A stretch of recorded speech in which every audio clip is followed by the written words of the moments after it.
Okay, this is a quick webinar on how to judge the SimCity entries for the 2014-2015 Future City competition. This is Gene Eason, and we're just going to go ahead and get started. I'll run through this fairly quickly, but if anybody has any questions, I have a slide at the end telling you how you can get in touch. All right, first we're going to start with the basics, downloading and installing SimCity. If you are familiar with SimCity, if you have it left over, the SimCity new from last year, then all you need to do is make sure that you have the March 2014 update. This is the update that gives you the single player, or we also call it the offline mode. So if you don't have this update, if you haven't played your SimCity in a year or so, go ahead and log into Origin, start SimCity, and all the updates should automatically download. Now, if you have the update, but you haven't actually played in single player mode, then you need to play and save an offline game. We need to create this games file that we're going to be using. We'll go over the instructions for that in a minute or two. Otherwise, if you have SimCity, if you've played offline games, then you can go straight to the section that's downloading entries for judging. Now, if you don't have SimCity, you need to download and install it. So first you go to Origin, origin.com, and download Origin and set up an account. Then download SimCity following the steps in our online guides, and they're both listed here, one for PC, one for Mac. Follow steps 1 through 13, and you should be good to go. Now that we've got SimCity on your computer, we're going to start it in the offline mode. So first thing you're going to do is log into Origin, and then here on the Origin menu, expand it out and click Go Offline. The next thing you'll do is click on the My Games tab, which will be right behind this menu here, and select SimCity and then click Play. That'll bring you up to this screen here, and you want to make sure that you are in the single player mode. This is the offline mode. So make sure that's highlighted and then click on Play. Not Resume, Play. Okay, if you've never started SimCity in offline before, the first thing that's going to happen is it's going to ask you to create a game. So you will select the region, and we're going to have you select Whitewater Valley since that's the one we're making the kids use. Click on Next, and then you're going to select a city site within the region. There's 5 sites in here. Click on one of them. Don't care which one. You're going to want to start it and play it. You want to play it long enough so that you have something to save, and then go ahead and save and exit. This is going to create the games file that you need on your hard drive for judging the cities. Okay, all of the that good stuff's out of the way. Now we're going to download the entries for judging. First, now you go to log into the Future City Judging Center. You should know how to do that already. And if you haven't already done so, from your home page here, click on downloading the SimCity rubric and the SimCity judging instructions. And this screenshot is of last year's judging site, but I'm assuming that it will be similar for this year. But download those two and take a look at them. The next thing you're going to do is download the team files for the cities you're assigned to judge. These will be zip files, and there will also be a link here to download the information about the teams, or at least pop up something where you can make a note of the game name that the students save, the city name that you're going to want to judge, the last date it was played, and the population. This is just so that you have a good feel for having the right file here judged. Just a quick note, if you have been looking at the team teacher team program handbook, you'll notice that the rubric that we are using for judging is different than the one that's published in the student teacher handbook. What we've done is reorder it to make it much easier for you to judge. So this is your own special streamlined judging process, and this is the one we want you to use for entering your scores. Don't use the rubric that's printed in the student manual, the teacher manual. Use this one here that's printed in the judge's manual and on site. Now, locating your SimCity games folder on your hard drive, you need to understand where that is so that you can go and store the team entry files for judging. It's where you're going to want to put them once you unzip them. So, the SimCity games on your hard drive, that games folder we just created when we played SimCity offline, are under the Documents SimCity folder, and then you'll find another Games folder inside that. If you click to open that Games folder, what you're going to find is this really strangely named alphanumeric file folder. Unintelligible name, but it's unique to your Origin and SimCity installation on your computer. If you click open that file folder, what you'll find are a bunch of numbered folders, or at least one numbered folder. Each one of these numbered folders corresponds to a saved game, offline game in your SimCity. This is where you're going to want to store the unzipped folders or files that you download from the Team Center, the Judging Center site. So, now that you've downloaded those couple of files from the Judging Center, you want to unzip them.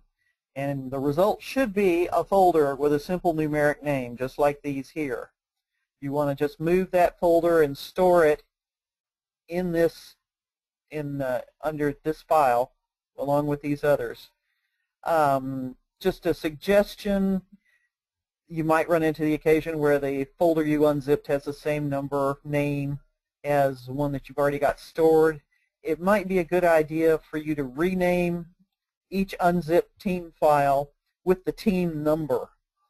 That way you can easily look at this list and tell which one goes with which download. All right, so we are ready to start judging. We're going to set up the SimCity before we get started. Go back, log into Origin, start your SimCity, but before you actually pick a game, I want you to go up here to the Options menu. It's the three little dots up in the upper right-hand corner. Click on it, click on Settings, and then under Settings, click on the Gameplay tab here. Go in and disable the random disasters so that nothing pops up while you're judging, and also disable the autosave function. So you don't want to be writing over the file that you just downloaded. You should only have to do this once here at the beginning and not for every city you judge, but you might want to take a look at it every now and then, make sure that those settings have stayed in this fashion. Okay, so start the SimCity. Click on Play, not Resume here. Click on Play. It'll take you to a screen like this.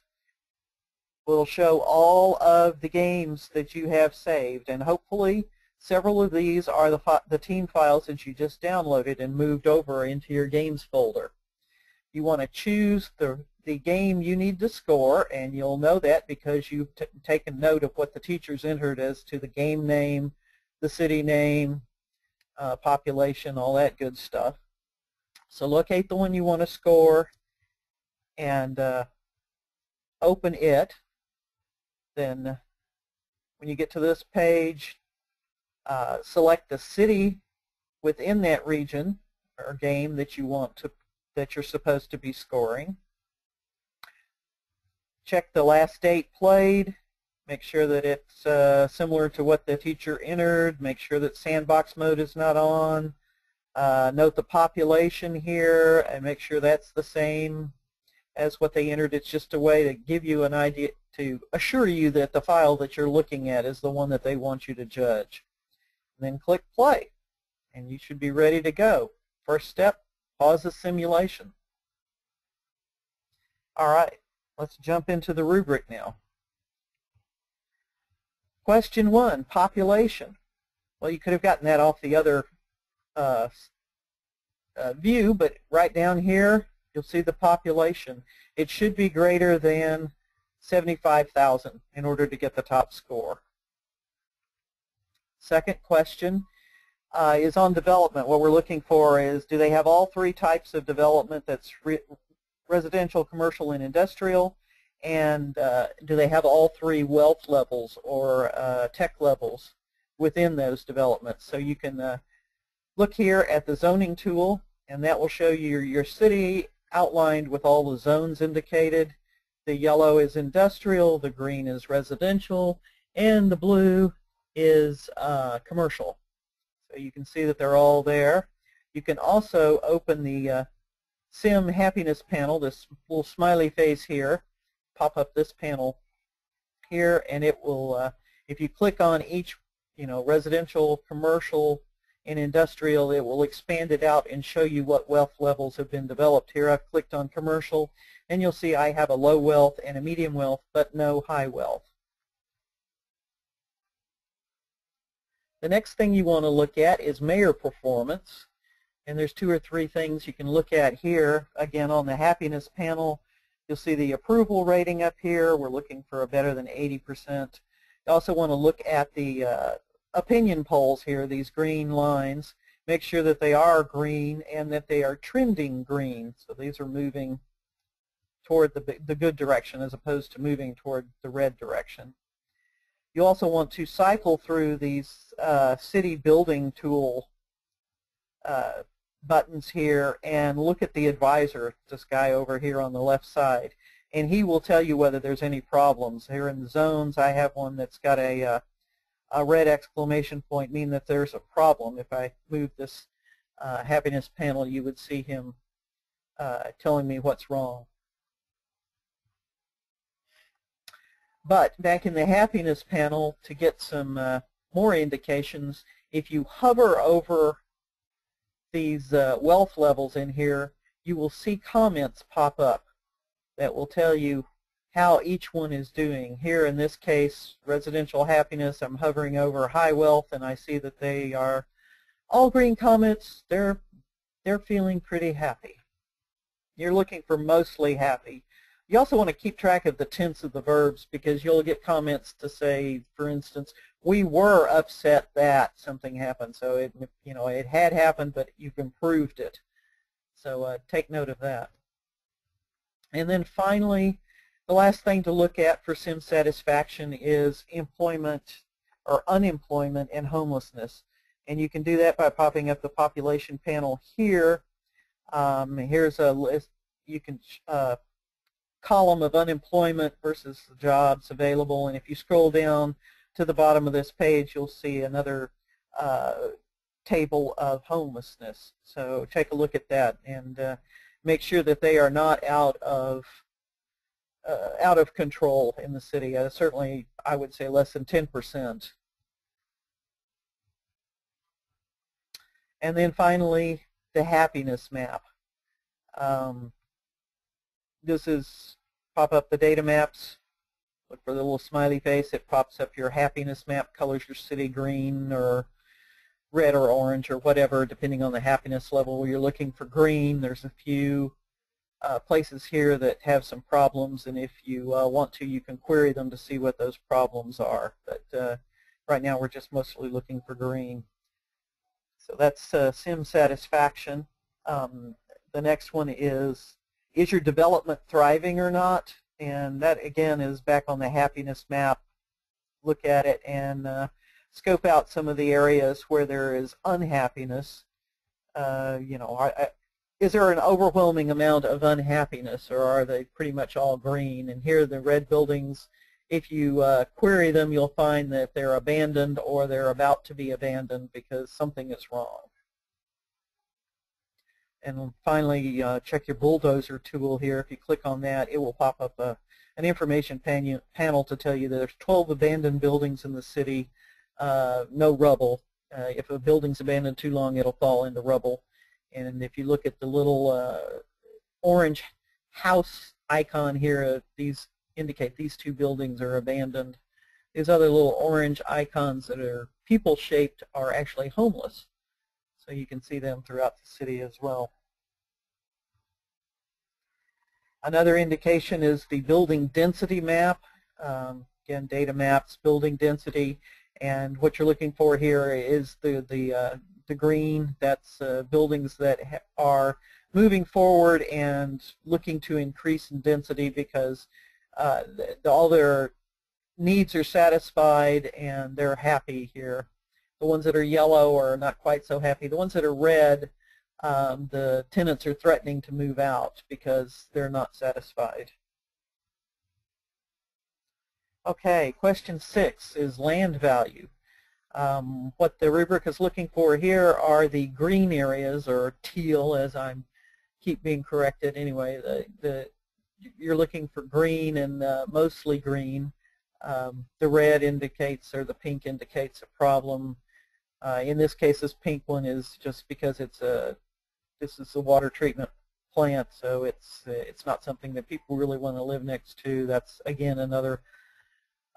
That's a bus station. This is a city building that is not wants to be. But you're looking anyway for the teal colored areas and the ratio of them throughout your city.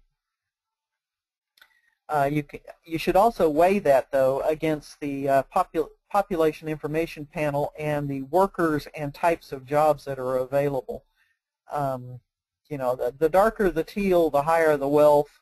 But if your city is completely high wealth, then what you end up with is a lot of these high wealth citizens and jobs that are in lower medium wealth that are going unfilled. So weigh your wealth areas against the population and the jobs that are available before you give them a really low rating for not having enough high wealth stuff, although the rubric does bias toward high wealth buildings.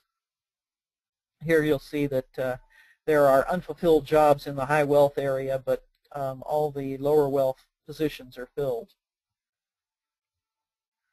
Okay, question 7, budget management. You can find everything you need right here from the budget information panel. Just click on the budget here, and you'll see here are the tax rates. They should be 10% or less. Here are all your hourly incomes and expenses. That's about as much detail as you're going to get on those, but it will come up in here, give you a tally, and then this line right here will give you, if it's green and you've got a positive hourly budget. Recent transactions over here are monthly transactions, and those are from sales or purchases of materials. It's your city specialization if they have one. It's gifts that may be coming in. It's cheats if they're using cheats. Of course, this only goes back a month or two, so not too significant. They could certainly use a cheat earlier and not be spotted here. But the monthly transactions factor into this number down here. So you could have a negative hourly operating budget, but a positive monthly budget based on all of your transactions. Anyway, you're looking for a fairly balanced budget and also enough money in the Treasury that they can undertake significant improvements to their city. Also, you'll see bonds, they'll show up under the recent transactions. Bonds are not necessarily a bad thing unless the bonds are being used to cover your hourly expenses, in which case it's not so good. All right, question 8 is public transportation.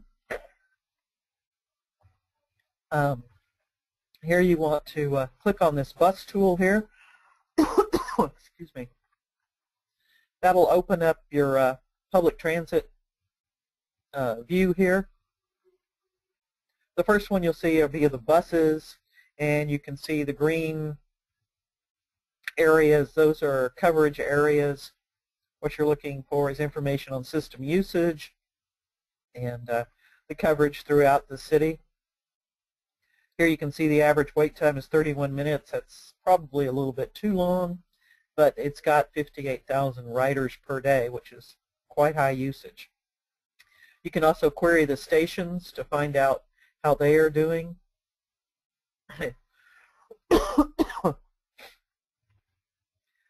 For detailed information, you can hover over this information panel where it says riders per day here, and it will pop up the detail. It tells you that there are so many low wealth, so many high wealth residents, and then tourists that are using the system, number of buses, number of stops. I suggest you run the simulation and watch the transportation system during a rush hour period to see how things are moving. And then also note that each different transportation system, streetcars, trains, boats, planes, they each have their own view here. So cycle through them all and see what's happening. Question 9 is on traffic control. And this is similar to the transportation system, obviously. But here we're also going to be talking about street congestion. So check your wait times. Again, 31 minutes is probably a little too long. You should be adding facilities to the bus, additional buses or stations or terminals or something here to shorten the wait times. Also click over here on the Street Tools button and look at the streets, particularly during rush hour. Again, run the simulation on this one to see how things are moving. Here you'll see the time is 7 in the evening, probably the tail end of rush hour, but you can see the streets are starting to tinge with color, or have been tinging with color. Green suggests some congestion. Yellow to red is a lot more congestion, so there's probably some things that could be done to alleviate that. But take a look at it through a couple of rush hour cycles. And then finally, an overall assessment of the transportation plan and layout. Take a look again at all these various transportation maps, or you could do it back when you were doing the are they using the transportation facilities question. Look at the accessibility. Can the Sims get from their homes to the work, to shopping? How many stops are there? Are they moving easily? Are the systems interconnected? Can you get from the train station, which is right here, to a bus stop easily? Is there one located near the train station? Is there one located near the ferry station? Here's the ferry, and you can see there's a bus stop right there, so you can get off the ferry and get on the bus. Just an overall assessment of the transit plan. Here's another view of it, and querying a park and ride lot there. In this case, I've placed park and rides here on the main highway that runs in and out of town. That's to catch all of the transportation, the cars that are commuting into the city. They can park here and take the buses. And you can see that there's 1,300 of them a day parking and riding. Okay, our next section is on city services, and there's 4 or 5 of them: police, fire, health, education. All of these are pretty much the same to judge, so we'll go through it pretty quickly. First one we're going to talk about is the police. So click on the police tool. It'll bring up your police data or your police view, and you're looking for the green areas, the coverage of the police. You're looking for the information panel here, crimes committed per day. In this case it says 0. Criminals at large, it says 3. Arrests per day, 7. And then there's 20 prisoners. So it looks like the police are keeping up with things pretty well in this city. You can also check for outsourcing. This is one of the areas where you want to make sure that the kids aren't sending all of the, or having all their police provided by a neighboring city. So this area here, covered by, if there's little icons down here, will indicate that some other city in the region is providing the coverage. You can query all of your police facilities by clicking on this button right here, and it will rotate through all the police cars, all the police stations, and then you can pop up and see what they're doing. Here you see a police precinct, and the jails are not full, seem to have enough vehicles and things to keep up with crime. And then finally, look at your crime map, which is this button here. Show you where the criminals are throughout the city, and basically if there are any pockets of problems. Most of the criminals seem to be located in the police stations here, the precincts in this station here. There's a couple roaming around. Fire, again, works about the same way. Click on the fire tool, look for the green coverage. Should be most of the city. Doesn't have to be all of the city, but should be most of the city. There are no buildings burning down per day. That's good. They're putting out all the fires, so looking to be in good shape. Check the fire stations and look at the fire risk map. Pink is probably what you will find in most cases. The buildings that aren't colored are usually city buildings. The red buildings that are in danger of fire risk, those are, in this case, abandoned buildings, and that always increases fire risk. But overall, I'd say the city is doing really good, or pretty good. Health, click on the health button, look for the coverage areas. Green covers a good part of the city. Here in the information panel, there is something to note here. There's 1 death per day. Would like to see that at 0. 12 of 18 injured SIMs per day, and 20 of 30 sick treated per day. Sick SIMs have to find their own way to the clinic. Injured SIMs should be picked up by ambulances. So you can check those out. You can look at the facilities and see whether or not they have enough. In this case, we have 0 patients waiting and a treatment capacity of 10, or actually a waiting room capacity of 10, a treatment room of 25. So you can see they're doing pretty good. And then look at the health and the germs map to see if there are any big pockets of concern. Education tool. Same type of thing. Click on education. We see the number of students enrolled, 4631 out of 47. So there's a few. There's 73 here not enrolled. You can hover over this and it'll pop up that panel there. You can see all the buildings highlighted. Look for outsourcing of the facilities.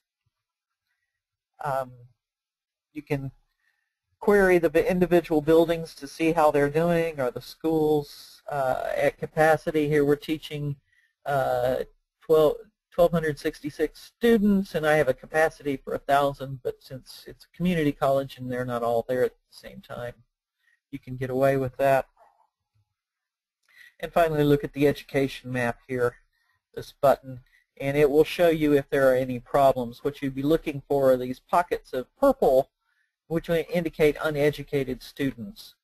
Also, over here of note, I see a little, this little graduation cap thing that's hovering over this building. And when I click on it, I find it's an industrial building, but they're complaining their workers aren't very skilled, so their skill level is dropping. That's a concern for them. Another thing to look for is the school bus routes.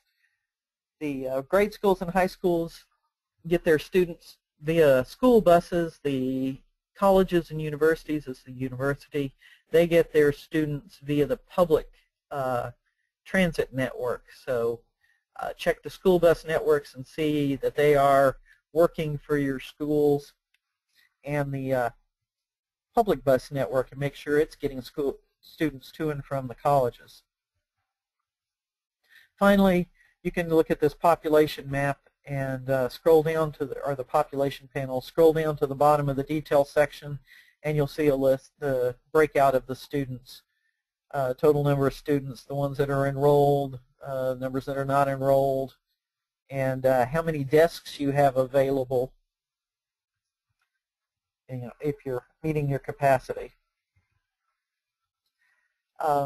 Last question was on lifelong learning. This is question number 15, and that's a simple look at this information panel and see how many of the dots that are filled. If you're above 4, if you have at least a little into this last dot here, then that'll get you the top score. You also check out the tech level and see how well that's doing. Talked about outsourcing, so I'm going to take a minute to give you, to go to the region view and show you that. If you see these little icons here on the side, that means there's other cities that are being developed or have been developed in this region. So it's worthwhile maybe taking a look at the region view and seeing what's going on. If you click on that, this is the Take 5, the city we've been looking at, and here are 2 neighboring cities that are also being developed. You can cycle through these buttons down here and see what resources are being traded back and forth. Right now I'm looking at the education, and I see that this city over here is sending students, that's purple arrow, to Take 5 to be educated. You can do the same thing for the electricity, water, sewer, all those utilities there, and make sure that there isn't any outsourcing going on. Also want to look at this last one, which is gifting, which would be for one of the cities to be giving resources or money to other cities. The other strange building up here is the Great Works, and you have a choice of 4 different Great Works that you can develop in any particular region if you want to.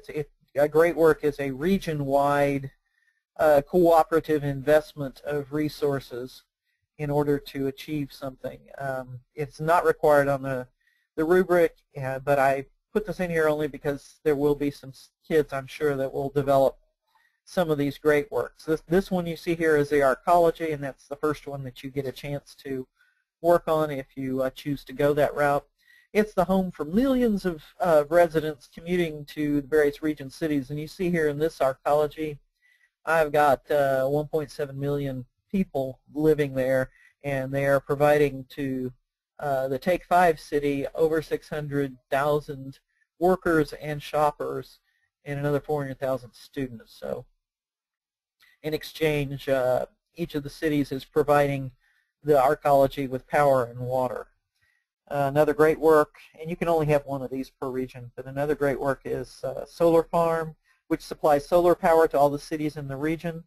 In my personal opinion, that's considered to be outsourcing of power, because it does require more than one city to have worked on it to achieve it. I would put this in the category of outsourced power. International Airport is another one. It provides passenger and freight service for the region. And then the last one is the Space Center, which functions as a tourist attraction and as high-tech education for the region. I can't get the Space Center to complete development. From what I've read, it's a bug in SimCity, but if you find it, just be aware of it. Okay, back to judging. Utilities. We're going to go through these pretty fast because, again, they are pretty much all the same, and the question is lumped, and all of them are lumped into one question. So we've got the power tool, which you click on here. You can see that the capacity is good. It's in the green. Here's the details of it. You can also query the power plants. You'll want to do that anyway because you'll need to know in a future question whether or not they're green and sustainable. So we've got a wind power plant and another one over here which is solar. Check to make sure that everything's yellow here. Easier to see when you click on the power graph. All the buildings should be yellow. Water, same type of thing. Click on the water tool. You'll see that that's in the green, so it's got plenty of capacity here. The water is clean. You'll see the bars way back here in the blue area. You can query the facilities if you want. And we'll open the water map to check for coverage. Waste tool, same thing. Look for the capacity. Here we've got garbage cans and recycling. If you look at the waste map, you'll see a couple of these brown bars which says that there is some garbage accumulation, and when you query on that you find it's an abandoned building. I really should do something about these abandoned buildings here causing me problems, but look for that. And then finally, sewage. Again, seems to have good capacity. As far as in the green, so things are looking good. You can also look at the sewage map if you want.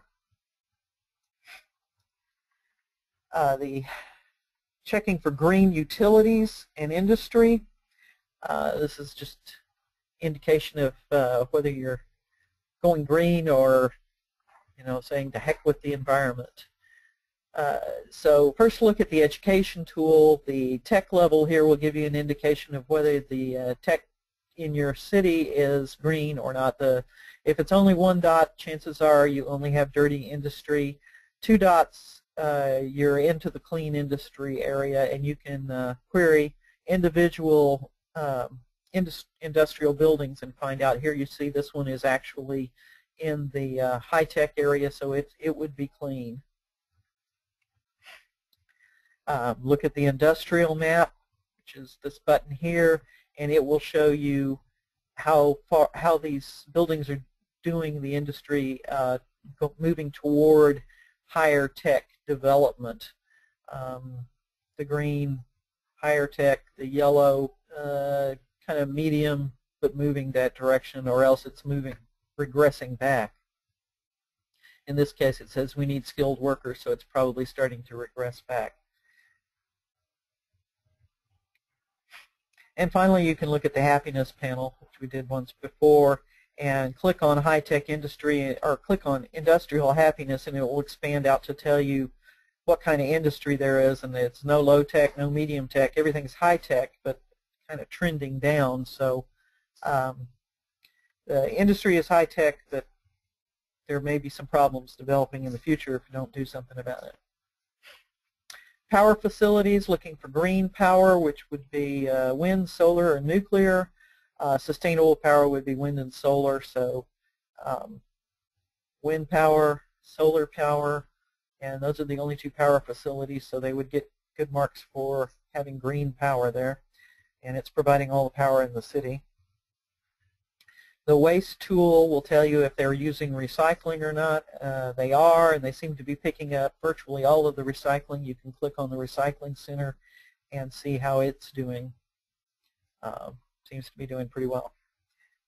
So that is your reading on clean and clean industry and utilities.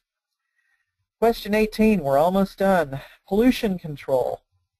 We're going to look through a lot of maps here pretty quick. On pollution, this is the air pollution map, data maps, air pollution. You can see the polluting industry. Here's another one where you might want to run the simulation, because these will change, depending on how active the industry is. During the middle of the day, they're probably a lot higher than here at 6 p.m. when they're winding down for the day. But you see the wind pollution here. It's in the not too bad area.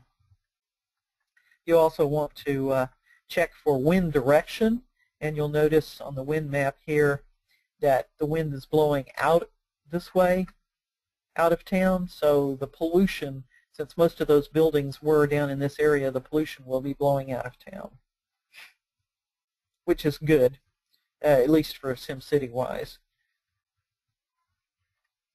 Ground pollution map right here.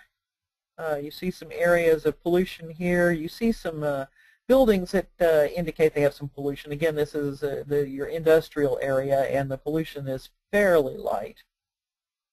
These ground polluted areas, looking at that bar, this corresponds to the city dump and the water or the sewage treatment plant. The water map, you look at it and you can see that those areas of ground pollution have soaked into the water table, and so you wouldn't want to be pumping water out of this area, which is okay because we're pumping water over here. So clean water over here, but there are areas of pollution, not very high though, and I think well within the realm of meeting the rubric criteria. And finally, the radiation map, and there is no radiation in this city. Okay, penultimate question here, 19, Parks and Recreation. Click on the Parks tool here, and it will open up the Parks and Recreation dialog box. You're just looking for numbers of visitors per day. You can scroll through the various types of parks if you like and see what they're doing, but pretty much everything is indicated on this screen here. So you're looking for the top mark, I think 100 visits per 10,000 people. This city is huge because a bunch of that population, well, a lot of it has to do with the arcology too, but obviously they're not meeting their high mark for visits per day to parks. They could do a lot better here. And finally, now that you've looked at everything in the city fairly thoroughly, we want you to give an overall assessment of the city itself. How well designed is the city? The neighborhoods, you know, do they look like they're good, functional neighborhoods with access to shopping and parks and mixed-use areas? The transportation, how well does it work? Is it getting people where they need to go? Industry, polluters, the amenities in the downtown area, in there, the eco-management, sustainability, landscape management. By this point, you should have a pretty good idea of what you think of this city overall. And that's pretty much takes you through the rubric. One final word, the idea of the SimCity is that the kids will design, they'll come up with their initial city plan, and then they will put it into SimCity and use that as a simulation to see how good their design was. So we want the city to be standalone. We want it to be a good design. We want to reward the team for its city planning decisions and not so much for how well they play SimCity. So we're asking them not to outsource their major services and utilities. Don't depend on money and gifts from other cities in the region in order to make your budget. You need to be able to operate yourself. There are cheat codes that are available, but they're not supposed to be used. Primarily, these codes add money to the Treasury. So if they've used them in the recent past, it will show in their budget transactions section. If they've used it longer ago than that, it will fall off. But, you know, most of you guys are pretty intelligent, and if it looks too good to be true, it probably is. Let the regional coordinators or the judging coordinators know if something doesn't look right to you, if the team wasn't complying with the defaults and the rules that we set up. In other words, they have to use the Whitewater Valley region. They shouldn't be using the sandbox mode, and each team should develop its own region and city. We should see multiple teams, say from the same school, developing cities within the same region. They should all be using their own regions. And there's a section up there on top of the score sheet that basically outlines, if you see any of these things, let somebody know. And with that, I'm going to wrap this up. If you have any questions, feel free to contact info@futurecity.org. And thank you very much.